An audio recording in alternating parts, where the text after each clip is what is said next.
All right, ready for the main act, everybody.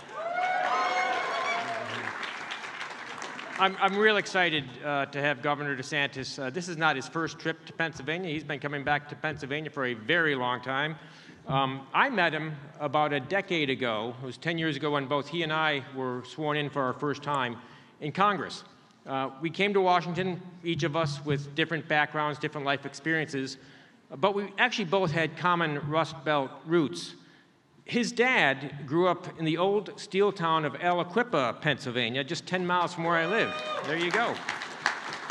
And his mom grew up just over the PA border in the old industrial town of Youngstown.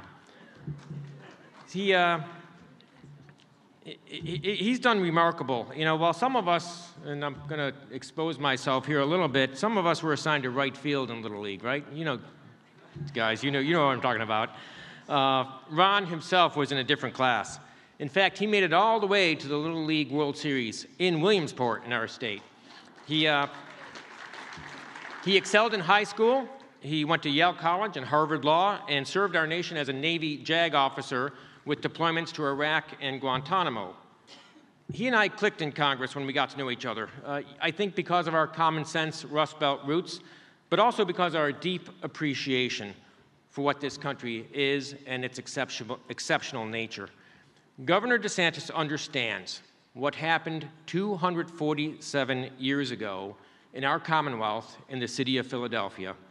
He understands the importance of what Lincoln said 80 years ago and just 40 miles away in Gettysburg. And he understands what Western Pennsylvania steelworkers and military service members, along with millions of others, did to defeat fascism in the middle of the 20th century. Simply put, with Governor DeSantis, I believe we have someone with the courage, the conviction, and the competence who can speak truth to power and push back against those who defame America. With Governor DeSantis, we have someone who can tell us that we are not who the left says we are. He can remind us of who we really are. This isn't just a man from Florida. This is a man who's from the heart of America. I could go on a good bit about his achievements and how he has led his state with remarkable success over the last 4 years, but I thought it might be better if you heard from the citizens of Florida to do that. So if we could play the tape, please. Ladies and gentlemen, Governor Ron DeSantis. Today, we deliver for the people of Florida yet again. You saved our jobs. And kept us going. They tried to shut us down, but you saved our business. $1,000 bonuses. You had our backs. And honored our service. You led by facts, not fear. And you let us decide. You let me go to school. You gave me a voice. You put us first. And didn't let them keep us apart. You let us learn. You let us compete. All of us. You protected our right to worship together in person. And you raised our pay. You protected our waters. And kept Florida beautiful. When they attacked you, you didn't cave. You stood strong for Florida. Thank you. Thank you. Thank you, Governor. Gracias, Gobernador DeSantis. Thank you. Thank you. Thank you. Thank you, Governor DeSantis. Let's give a warm keynote welcome to my friend, Governor Ron DeSantis.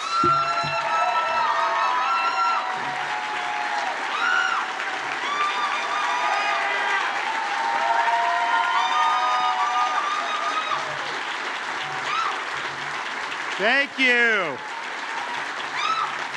Hello, Pennsylvania.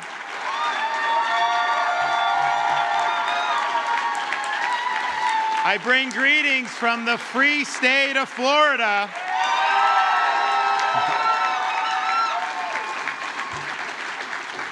It's great to be with you. Thank you very much. Keith mentioned my family's Pennsylvania roots, and we're proud of that. He did mention also the little trip that we took as 12-year-old kids to the Little League World Series in Williamsport, Pennsylvania. And back then, only 4 teams in the entire country could make it there. We were in Dunedin, Florida, which most people never heard of, but we set as our goal We're not just doing this season to do it, and we're not just doing it to mess around. We're going to get to Williamsport, and that was our goal. And by golly, we accomplished that goal, and being able to go there in that beautiful stadium had a huge impact on me. And I think that it just taught me, swing for the fences in life. Anything you do, set your sights high and get it done. And I think it's impacted me in different ways, but definitely when I became governor, I think I brought that same mindset. I got elected governor in 2018 by 32,000 votes in a state that has 20+ million people. We won by about 0.5 percentage point, and Florida, for the 10 years prior to that, had been a 1-point state. Governor's races, president races, 2010, 14, 16, 18, 1 point. And so I get in, and I get a lot of advice about what to do. And people were telling me, you know, you really got to trim your sails, got to kind of ease into this, lie a little low, don't make any waves because it's a closely divided state, and you basically just squeaked in. And I appreciated that advice, but I rejected that advice. My view was I may have received 50% of the vote, but I earned 100% of the executive power, and I intended to use it to advance our agenda.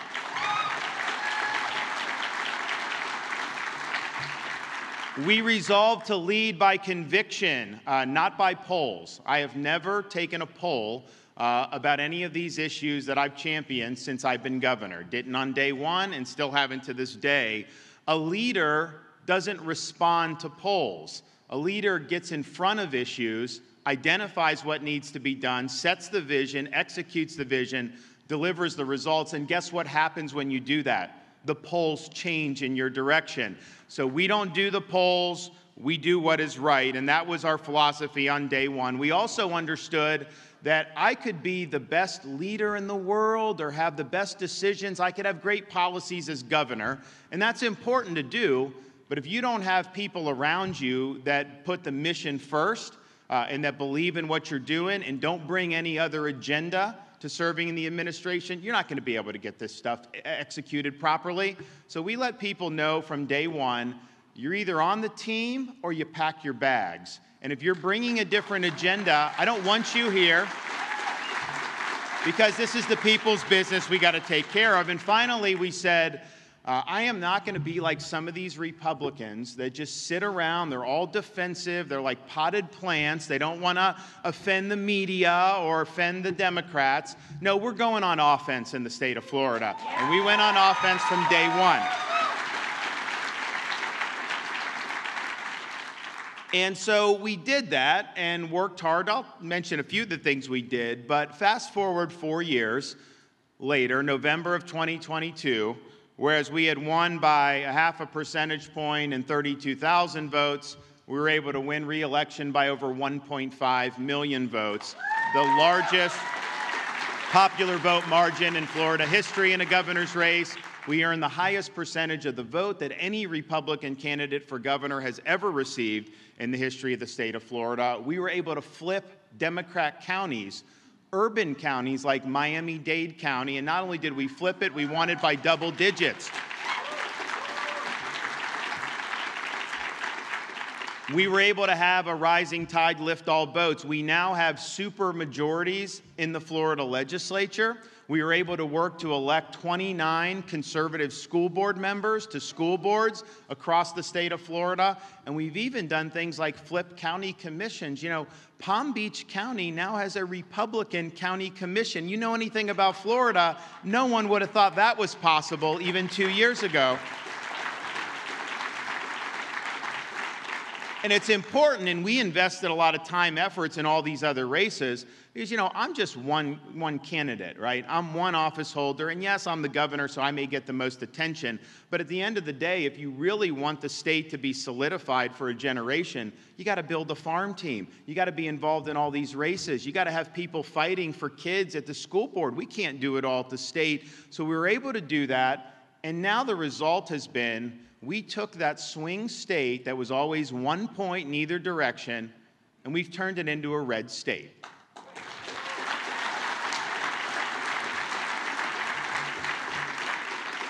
When I got elected, there were almost 300,000 more registered Democrats in the state of Florida than Republicans, and we had never, in Florida history, had more registered Republicans than Democrats. Well, fast forward today, we now have 448,000 more registered Republicans than Democrats.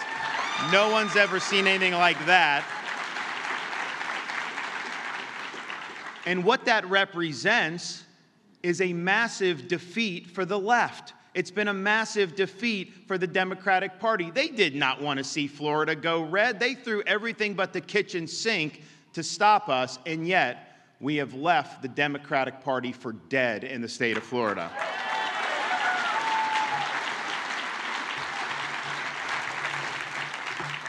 And I bring this up, and yes, I think some of you got the book. If you didn't, please, hopefully you'll get it. Every week I'm on the New York Times bestseller list. They don't like that, so you can help me with that. But the lesson that we talk about in the book, and I think we showed in Florida, is that voters reward bold leadership. If you're somebody that goes out there and they know where you stand and you're very clear about what you want to accomplish and you deliver results, people are going to have your back. And you saw some of the stuff on the videos where we had to stand up for people a lot over the past 4 years. But President Reagan was right when he said, we need to be choosing bold colors, not pale pastels. And when you stand and you have very clear ideas and you're able to harness those ideas to policy, you respond in an election like we had. But it wasn't just the election that people have voted to vindicate what we've done in Florida. People have been voting with their feet. And if you look at what's happened over particularly these last 3 or 4 years, we've seen a great exodus out of states governed by leftist politicians pursuing leftist ideology. And those places, people are moving more than any other state in the country to the free state of Florida. We've served as the promised land for Americans who've been disenchanted with left-wing government. And I see it in Florida. Every time I go out, someone will come up to me. They leave Chicago, New York. Unfortunately, a lot of people have left southeastern Philadelphia. I see people that have left Philly come to Florida all the time. So you see that, and then you see that in the results. We are the fastest growing state in America. We are the #1 state for net in-migration in America.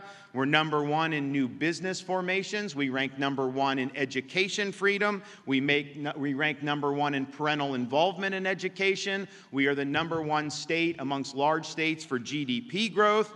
Of course, we have no state income tax. You all should try that sometimes. It's not bad.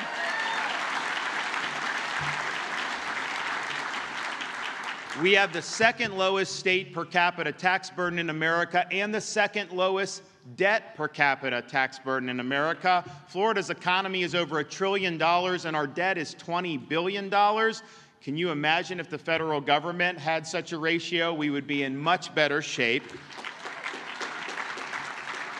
And here's the difference between conservative governance and left-wing governance. New York State is the closest state to Florida in population, but we have now millions of more people in Florida living than New York has residents, and yet, even with us having millions more people, New York's budget is twice the size of the budget of the state of Florida.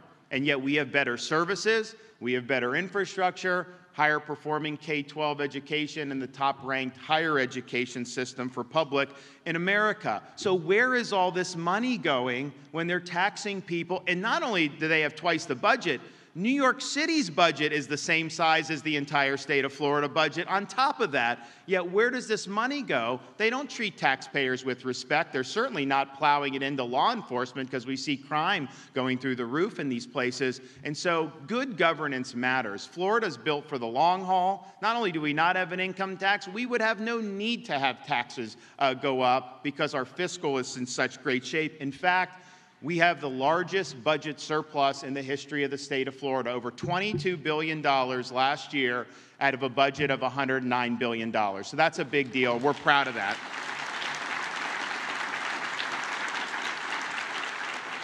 Now, when you come into office, you don't know what's going to be thrown your way. And there's certain things as governor I get in Florida. Yeah, we think we may have to deal with a hurricane every now and then. That's just part of growing up down there, and that's just part of our lifestyle. We get it. But you go back 4 years, people were not talking about that you'd have a pandemic. I mean, obviously that'd be something that's possible, but no one was thinking that would be something that was likely. And I'm just proud that when the world lost its mind, when common sense suddenly became an uncommon virtue, that the state of Florida stood as a refuge of sanity, a citadel of freedom for people all over this country and across the world. We refuse to let our state descend into some type of Faucian dystopia where people's livelihoods were destroyed and their freedoms were curtailed. No, we chose freedom over Fauciism. We were not supported in making those decisions at the time by the bureaucracy, by experts, by the media, by the left. I even had a lot of Republicans, that were attacking me if you go back 2020, particularly in the summer.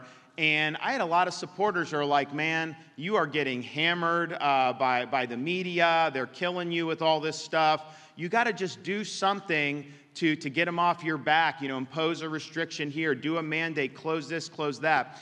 And at the end of the day, my job as governor is to care more about the jobs of the people that I represent than to worry about my own job. And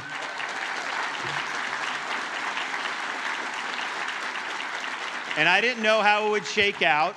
I didn't know politically whether I would be long for the world or not, but I just said as a leader, I've got to just be able to look in that mirror and be satisfied that I'm putting service over self and that I'm making decisions that are the best interests of the state, not trying to protect my own political hide. And so we went through a lot of rough political terrain over those weeks and months, but I'll tell you, we've come out on the other side and people look back and they will say, Florida got it right.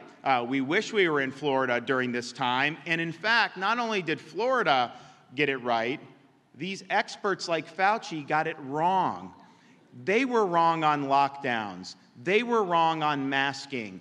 They were wrong on saying schools needed to be closed. They were wrong on denying the existence of natural immunity. They were wrong about the efficacy of mRNA shots. They were wrong about denying that the COVID virus came from a lab in Wuhan, China. So my question is, where is the accountability for these people for all the damage that they did to our country?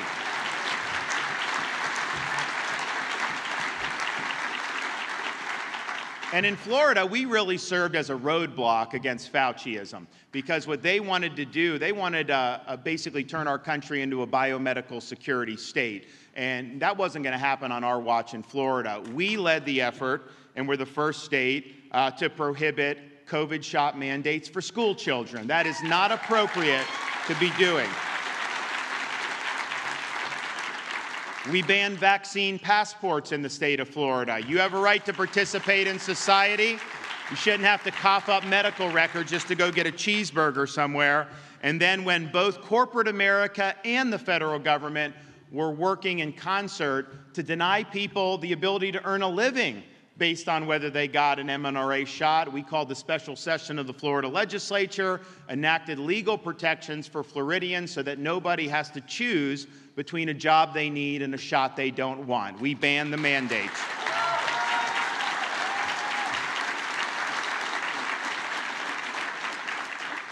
The scary thing is that these folks are not done. They will find anything they can to try to exert power over you. And in fact, I think it's very clear, if you look back, most of what was being put out was not about your health. It was about them controlling your behavior.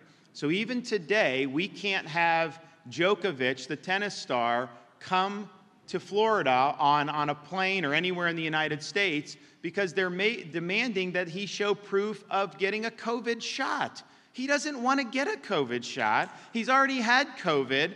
And so why are you doing this? We're one of only a handful of countries in the entire world that is clinging to this nonsense. And I actually wrote a letter to Biden because we had the Miami Open and Djokovic would have played. And I said, you should reverse this, but if you don't, we're looking through the fine print of your order. I don't see that I can't bring him in by boat, so I may do the Bahamas and bring him in. And I would have done it.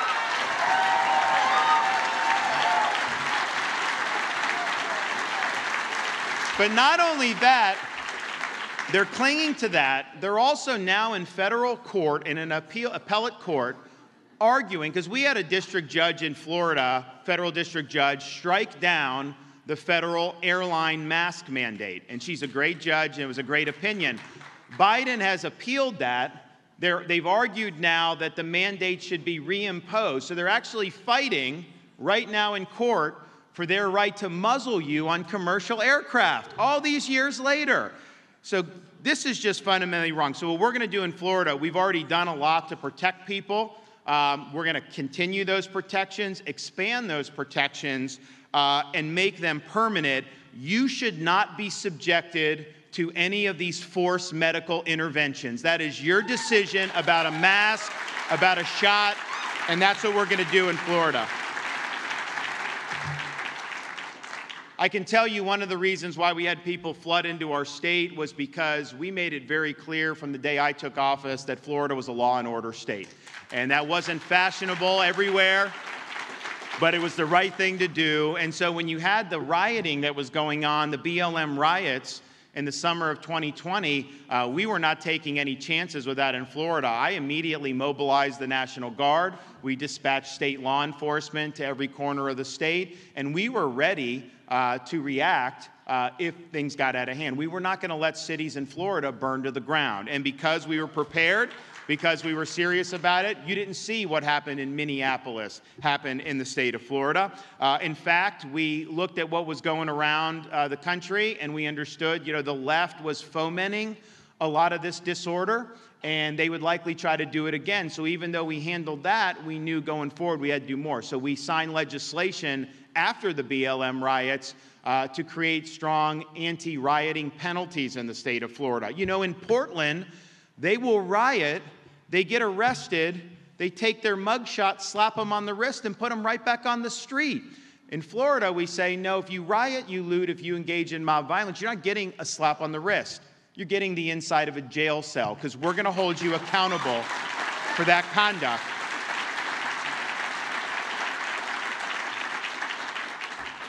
I'm happy to report that our anti-rioting legislation was actually condemned by the United Nations. So if they're after me, I know I must be on the right track.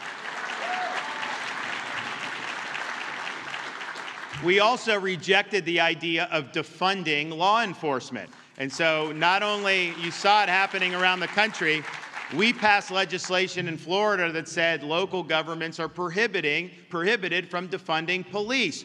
Any city council could have 3 yahoos get elected and go on some ideological joyride and do stupid things, but we're not going to let our citizens' safety suffer because of their insanity. So if they try to defund, we put the money right back in the budget and we keep the police on the street, and that keeps our people safe.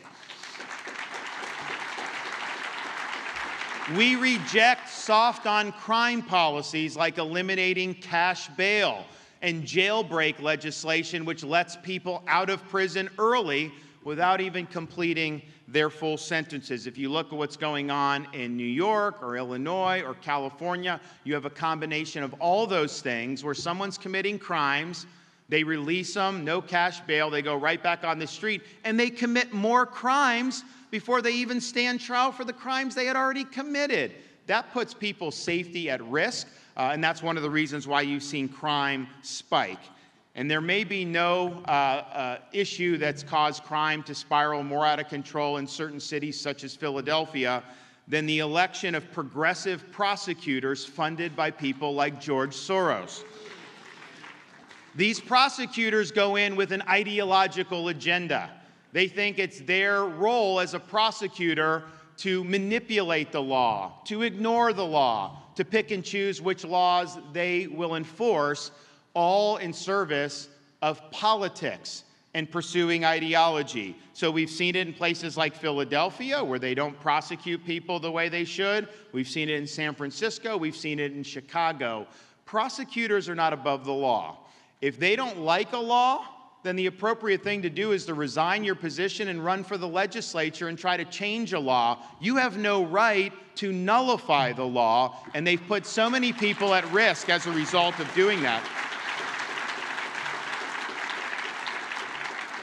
And now you have this Manhattan district attorney who his whole platform when he got elected was that he was going to downgrade as many felonies as possible to misdemeanors. He was going to keep as many people out of jail, even habitual criminals, as possible. And he was going to go light on all these things as part of, quote, criminal justice reform.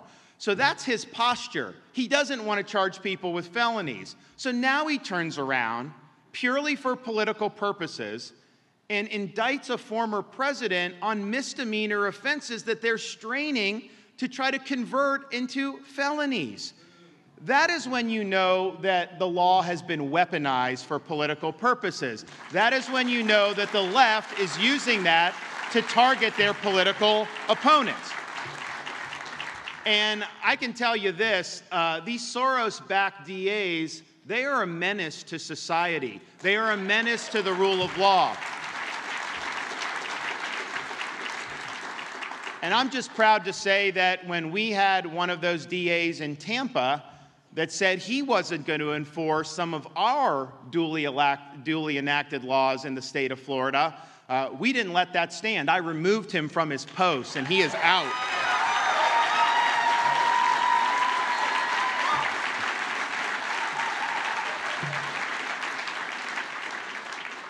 Part of the rule of law, part of public safety means that you have strong borders and that you're enforcing your immigration laws. If you look at what's happened over the past many years, we're seeing a deluge of fentanyl pouring in to our country. They say only the border towns should care about it. I'll tell you, every state's a border state. Pennsylvania's getting fentanyl, Florida's getting fentanyl, and I'm just sick of having to console mothers who are losing kids because they're lacing this stuff with fentanyl, and they maybe make one mistake, and then all of a sudden they lose a child. Biden laughs about fentanyl. He was talking about one family, and he was chuckling the other day there. He doesn't care about the amount of drugs that are pouring across the border. He's not doing anything. He doesn't care about the criminal aliens that are pouring across the border. I mean, people like Maduro in Venezuela, they're emptying jails, and they're sending folks to our southern border. You have people on the terror watch list that are coming across the southern border. That's just not me saying it. That's Biden's own DHS saying that. We even had people affiliated with the CCP coming across our southern border. So this is something that I think states should be responding to. Obviously, the federal government should be doing it. But in Florida, we've leaned in on day one against illegal immigration. They told me, you can't do that in Florida because we have a lot of Hispanic voters there. And I can tell you this, we've been very tough on immigration, and the people that have supported me the most have been Latino voters in the state of Florida. They want strong borders. They want the rule of law enforced. So we've done things like ban sanctuary cities in the state of Florida. We sued Biden, and we have won at the district court level against his catch and release policies because they're not legal. We also have to deal with people trying to come directly into Florida by sea. And so we have boats coming from Haiti or Cuba. And yeah, the Coast Guard, it's their responsibility, and they by and large do a really good job, but they're undermanned. Biden doesn't want to send as many ships as we need. So we're now under a state of emergency where I've marshaled all of Florida's marine resources. We're out there interdicting these boats, working with the Coast Guard, and so far in the last 6 months, we've repatriated 11,000 illegal aliens back to Haiti and back to some of these places. But the frustrating thing about all this is that you don't get much attention, certainly from Biden's administration, the corporate media. A lot of people just don't want to, they want to pretend that this problem doesn't exist. The only time I saw any of these folks get concerned about illegal immigration was when 50 illegal aliens showed up in beautiful Martha's Vineyard. Then they got really upset about it.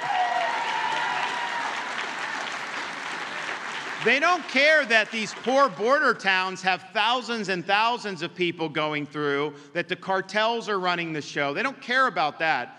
But when you have 50 show up in one of the wealthiest enclaves in the world, an enclave mind you, that billed itself as a sanctuary jurisdiction. They actually had an office in little downtown that said nobody's illegal. We accept everyone from around the world. That's what they were advertising. And yet, when they had 50 show up, did they integrate them in the community? No. They called out the National Guard and they deported them off Martha's Vineyard the next day.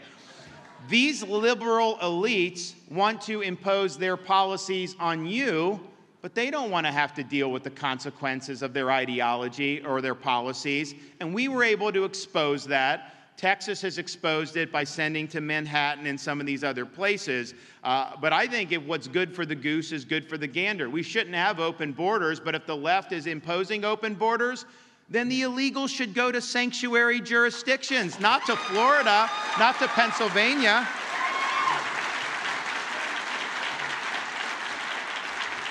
And a big part of the solution, no doubt, is the construction of a wall along the U.S.-Mexico border.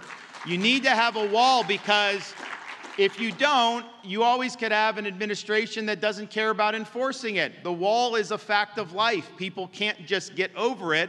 They try to go around when you don't have the wall completed. And so what I've told people is, we have some experience in construction in Florida. We just had a major hurricane come through Southwest Florida. Some of you may know people down there, have family or friends down there. Major hurricane, and among other things, it knocked out bridges going to Pine Island and the Sanibel Island. The causeway was severed in 3 different places. Now, these were not state bridges. They were not our roads, but the locals were being told it's going to take 6 months to get those bridges back in working order, and so you just have to find a way to evacuate. And those islands would have died if that would have happened. So they came to me and said, Governor, can you help us? I'm like, yeah, I'm going to help. So I got my team together and I said, listen, I don't want any red tape. I don't want any bureaucracy. I don't want any of this stuff. I just want this stuff built. So let's start now and get it done. And so we took over the job for Pine Island, and they feared that they were going to be out for 6 months, and we rebuilt the bridge in 3 days. And so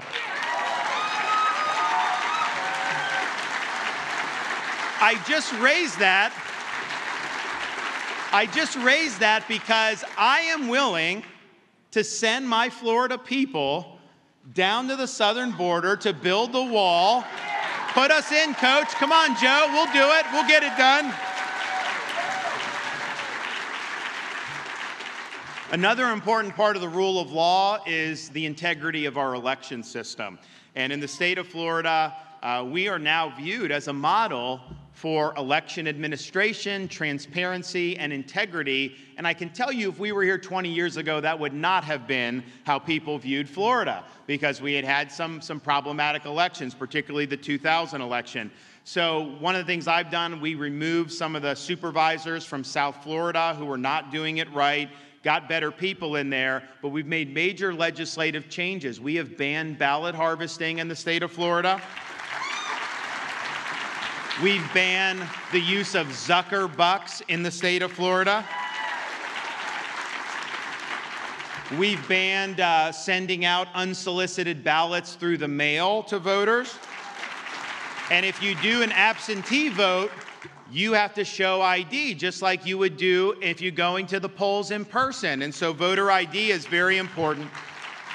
But then to make sure all of that actually works, we created an Office of Election Crimes and Voter Integrity in state government.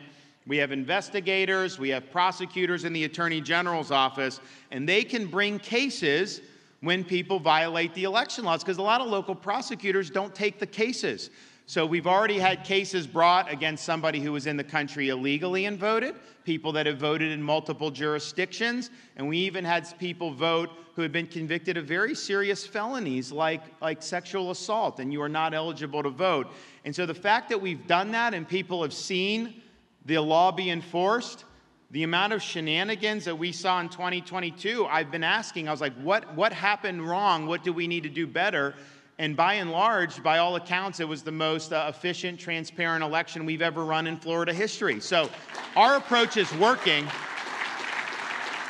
But here's what I would say, though. I think all states, I think Pennsylvania should mimic what we've done by banning ballot harvesting and all that. You absolutely should do it. And I think how, like, your court got involved in 2020, changed the rules. I think that was totally wrong. I think how other states used COVID to change the rules was totally wrong. And you should try to get it right. But here's what I would say. Whatever the rules happen to be in an election season, we got to play ball with that. We can't tell people that the Democrats are going to harvest all these ballots, but we're not going to do it. No, if it's legal, you have to do it. If Zuckerbucks is legal, you should do Zuckerbucks. You should do whatever they're doing. Don't fight with one hand tied behind your back. Play to win.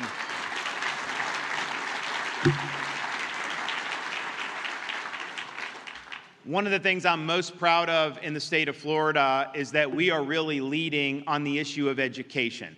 And our philosophy is very simple. Our school system's purpose is to provide children with a classical education, not a political indoctrination. Our K through 12 system, our higher education system, these are funded by tax dollars. These are public institutions, and they must serve the public interest. They are not just playthings for the left to impose their ideology on society. So we're making sure that our education system is moored to the pursuit of truth, to academic rigor, and to giving students the ability to think for themselves so that they can be citizens of our republic, not to impose political ideology or political activism. Now, part of what that means is we honor and support the rights of parents to play a critical role in the education and upbringing of their kids. They have a right, every parent in Florida has a right to send their kid to the best school that they can. And so we have universal school choice in Florida. We have 1.3 million students in choice programs. I signed legislation on Monday, which is going to expand that. And so we've not only done more for school choice than anybody in the history of Florida, we've had the largest expansion of school choice on my watch of anybody in the history of America, and probably anywhere in the history of the world if you think about it. So we're proud of doing that, but we also want to make sure that our schools are focused on what matters and not going off on ideological tangents. So we have banned critical race theory in our K through 12 schools. We're not going to teach our kids to hate our country or to hate each other. We're going to treat people as individuals. We're not going to divvy them up into groups. And we're going to teach history that is accurate, not history that is trying to pursue a left-wing agenda. And part of what that means is you can say you're against CRT, which you should, but what are you for? What's the positive vision of education? And what we've done in Florida is we've put a new emphasis on American civics in our K through 12 schools, particularly our high schools. We now have them taking tests when they're seniors, modeled after the citizenship test that naturalized immigrants have to take. We have strong civic standards so that they understand the basics. And here's the thing. You're going to have students that go into the workforce immediately, to community college, to university. Some will go into business, some will go into medicine, finance, all these different things. And those are great paths, and people should follow their heart. But every single person that we send out of our school system is going to be called upon to exercise the duties of being an American citizen. And we owe it to ourselves, but also the people that have sacrificed for us to be a free country. We owe it to them to make sure these students are graduating with a foundation, knowledge about what it means to be an American, not just graduating listless vessels who really have no idea of what they have in our country. And so we've done that, and we even have a course now for teachers where they can learn. I've got people from like Hillsdale College, all these great people that have participated. It's a 50-hour course. If you go through that course, you will know the foundations of this republic. I will tell you that. And we give them a $3,000 signing bonus if they go through the course. So it's very important. We also are the only state in the country, I believe, that sets aside one day every year, November 7th, to teach our students about the evils of communist regimes throughout history. We're going to teach about Marxism and Leninism, all the destruction that it's wrought, 100 million dead in the 20th century alone. We're going to make sure our students understand that, partially because they need to understand it, but partially because they will now appreciate being born in this country or being able to be in school into this country. We believe parents have a right to know what curriculum is being used in their child's school, and so we've enacted curriculum transparency legislation. And the sad thing is, some of the things you're seeing in the schools nowadays are absolutely horrifying, that a fourth grader would have access to books that have pornographic images in the books. And here's what we've done in Florida. We've given parents the ability to fight back, but we've also exposed this publicly. You know, the media on the left will say, if you don't want pornography in the elementary school or something, they'll say Florida is, quote, banning books. That's a hoax. That's not true. Adults can get books what they want, but schools, by their definition, have to curate the books that are in the school. You don't have every book in the world in a school. You have like 0.00001% of all books there. So people are making decisions with our tax dollars to put some of this inappropriate material there. So parents have every right to object, and we have every right to not have it. But what we did to highlight how they were lying about this, I did a public event called Exposing the Book Ban Hoax, and we did a video to start the event that just showed what material was being objected to. The local news who were covering it had to cut their feed because it was too graphic and too inappropriate. So my question is, if it's not appropriate for the 6 o'clock news, how is it appropriate for a fourth grader or a fifth grader?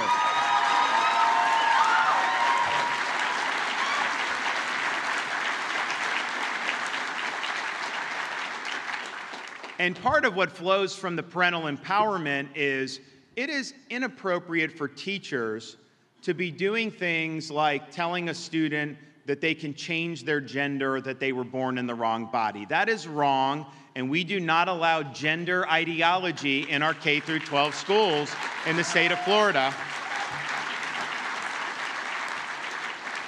And it's sad that we even have to do some of these things. I mean, I signed a bill a couple years ago. I was happy to do it, protecting women's sports. Our girls and our women athletes should be able to compete with integrity. And how do you have a situation like you saw in Pennsylvania?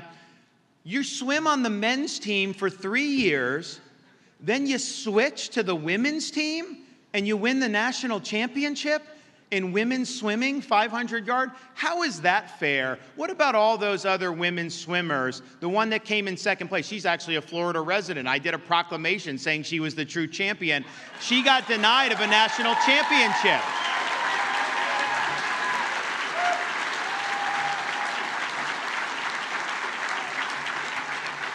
And it's sad we even have to do this, but we've had to go after this practice of doing these gender surgeries and hormone blockers for these minors. They will do someone 13, 14 years old. They'll put them on puberty blockers. They'll do double mastectomy for someone that's 15 or 16 years old. Here's the thing. Kids of that age go through a lot. You don't take off their body parts like that. That is not medical science. That is ideology run amok. And so what we've done in Florida is we've done rule through our medical board. Physicians that do that with those minors will lose their medical license in our state. Just that simple.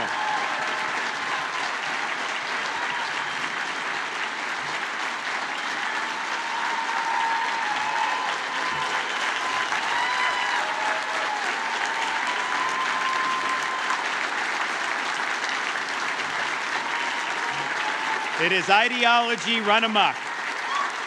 It's woke medicine. It's not real medicine. We've also understood that higher education plays an important role, but it needs to be focused on traditional academics and not ideological indoctrination. So we've already enacted reforms to tenure for professors in Florida. Now all tenured professors must undergo review every 5 years and can be let go at that time.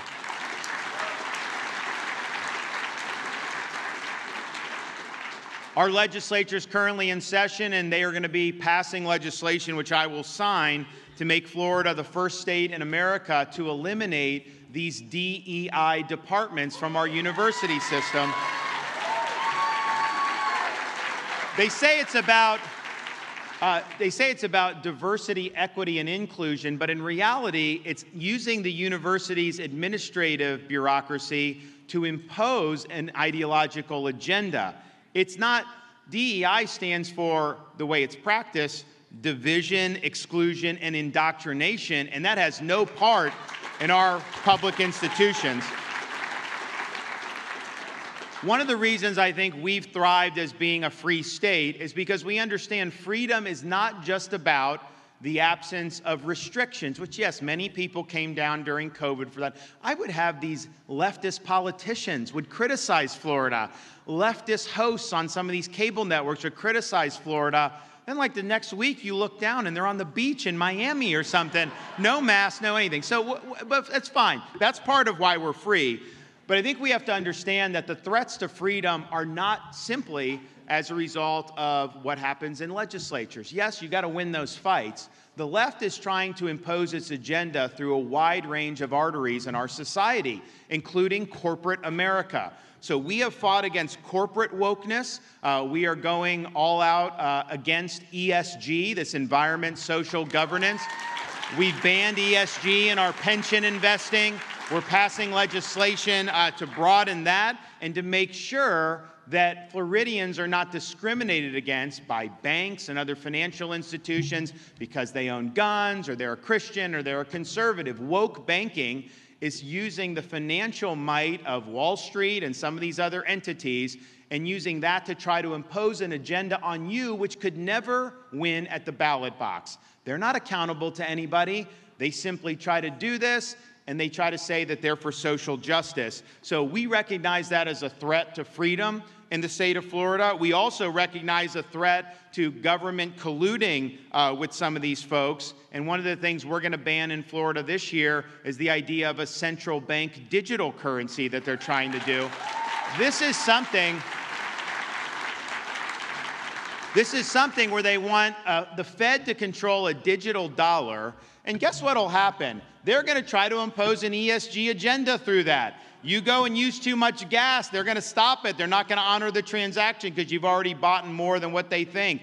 You want to go buy a rifle, they're going to say, no, you have too many of those, you can't do it. So it's ceding the power of our financial freedom to a central bank, which does not have our interests at heart. So I think all states need to band together, need to say we're not doing this central bank digital currency, and we're going to let you be in charge of your own finances.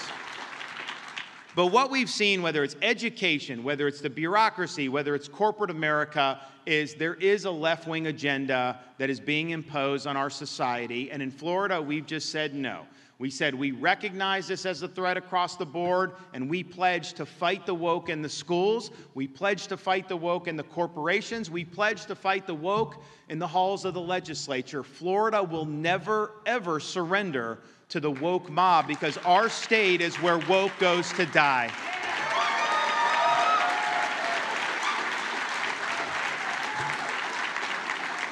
Now, we're proud of the stands we've taken. We're proud of the success Florida has. And one of the things I kept noticing during the last campaign were the vast majority of Floridians were really satisfied and happy with the trajectory of Florida, but they were very pessimistic about the trajectory of the United States of America. And why not? You look what's going on in D.C. You see Joe Biden, weak, floundering leader. He's controlled by the leftist elements of the Democratic Party. You look at what he's done. He has probably done as much as anybody, maybe Jerome Powell at the Fed, to unleash the worst inflation that this country has seen in over 40 years. This is making our country weaker. It's making our citizens poorer. And here's the problem. They've mismanaged this from the start. Massive trillions of dollars of fiscal stimulus, trillions of dollars of the Fed printing money. What do you think is going to happen? Of course you're going to end up having inflation. And so what they're trying to do, they tried to hike interest rates last year. They did that very rapidly, but that's created major problems. And so what do they do when you have problems at a bank in like Silicon Valley, which is basically doing very wealthy people and servicing that community? They make some mistakes. They are not in a good position. So the Fed, Treasury, FDIC, they bail out Silicon Valley Bank. Well, if there was a bank in this part of Pennsylvania that serviced like agriculture or small businesses, do you think that they would have been bailed out under similar circumstances? No.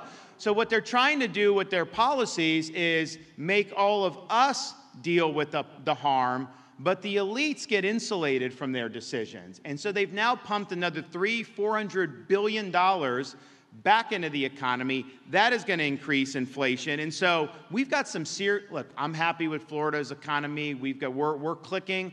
But all these other things that are coming on the top with the inflation, the interest rates, and all the regulation, it's causing big problems. And I think, unfortunately, there's likely to be stormy days ahead. Part of the reason is Biden's waged war on our own domestic energy production. We have resources here in this country that we need to be using and using to the hilt. It's an issue of national security in addition to the economy.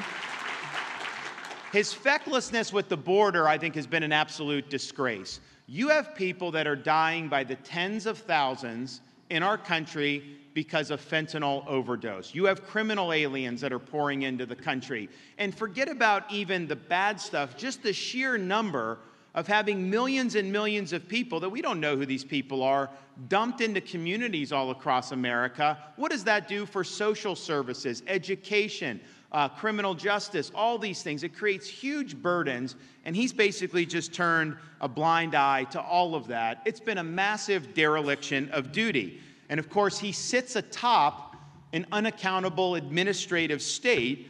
This is an administrative state that is not answering to the American public.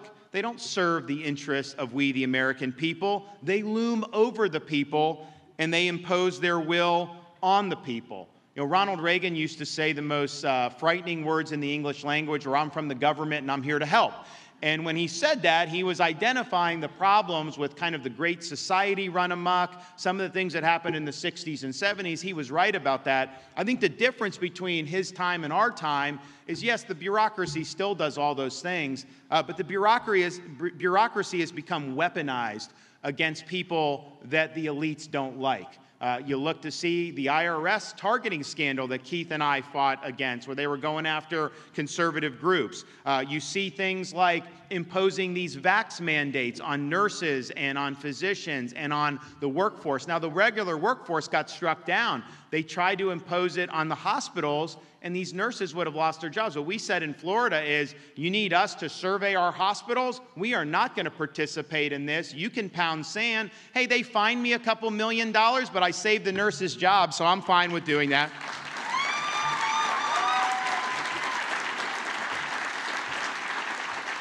But a bureaucracy that, through no action of the Congress and your elected representatives, a bureaucracy that just by fiat wanted to impose a rule on this country that you don't have a right to earn a living unless you submit to getting a COVID shot. That is a bureaucracy that doesn't have your best interests at heart. A bureaucracy that colludes with big tech companies to censor truthful information, whether it's during the 2020 election, whether it's about COVID-19. If you were talking about the devastation of lockdowns, they would take your stuff off the internet. They would suppress you. You were called a conspiracy theorist if you said that the virus came from the Wuhan Institute of Virology. Most of the things that they were colluding with people like Fauci with to suppress were the truth.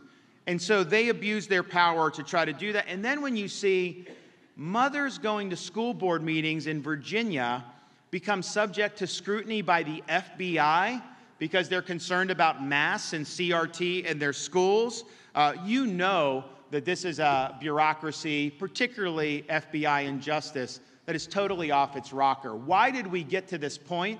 We got to this point because Congress has not done its duty to hold these agencies accountable. You have the power of the purse. Don't put the government on autopilot.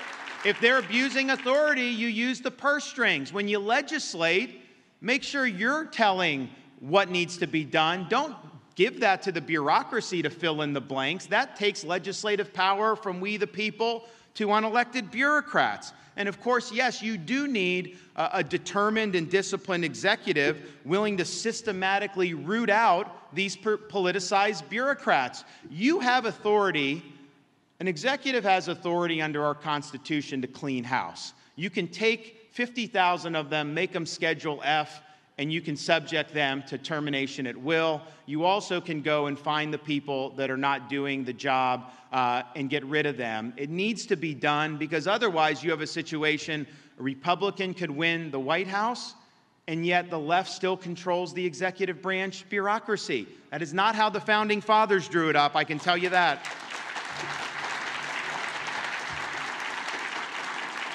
But the weapon, we did that in Florida. We've signed up for it, so we're good. But what this shows with how the bureaucracy's been weaponized, how Soros-backed prosecutors are weaponizing the law against conservatives, is that the left is playing for keeps. They want to make the citizens of this country who are conservative into second-class citizens. And if you look at 2024, if they can win the House and they win the White House again and maybe add a senator or two, what is their agenda going to be? They're going to try to pack the U.S. Supreme Court. They're going to try to abolish the Electoral College. They're going to make D.C. a state so that they get 2 Democrat senators for life. And they're going to federalize these problematic ballot processes, ballot harvesting, as well as eliminate voter ID in every corner of the United States. Now, say what you want about that agenda. It's not an agenda I like. It's not an agenda you like.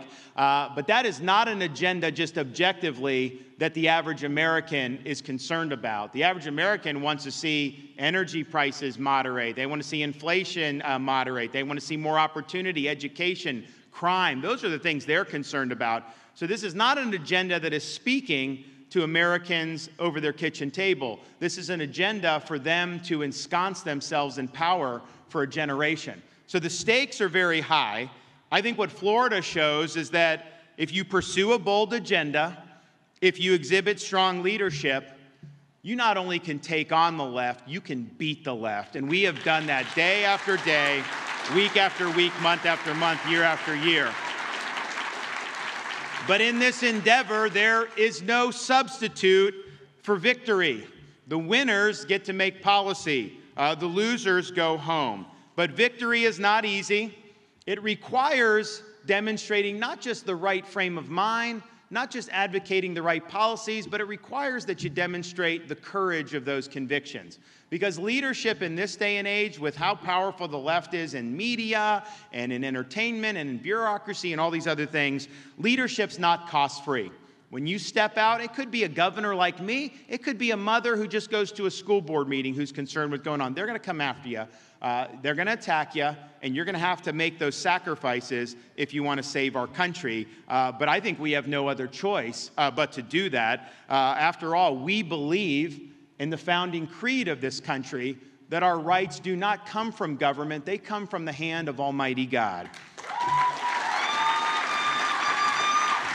We reject the idea that self-government can be subcontracted out to technocratic elites, whether it be in D.C. or Davos, who care little for our humanity but view us as just data points. And we insist on the restoration of our timeless constitutional principles so that our government of, by, and for the people shall not perish from this earth. We have a responsibility to preserve what the founder of our country called the sacred fire of liberty.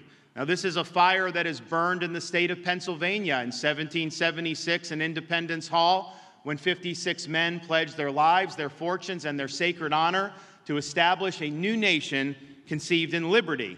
It was a flame that burned, a fire that burned just down the road from here at a cemetery in Gettysburg, when the nation's first Republican president pledged this nation to a new birth of freedom. This is a responsibility that we as conservatives have at this time in our history. It's not something that we should shrink from. It's something that we should welcome. We need to be strong. We need to hold the line. And we can never, ever back down. So I can tell you this. I'm proud of what we've done in Florida. We're going to do more. But I have only begun to fight because we are going to save liberty in this country. God bless you all. Thank you. Thank you.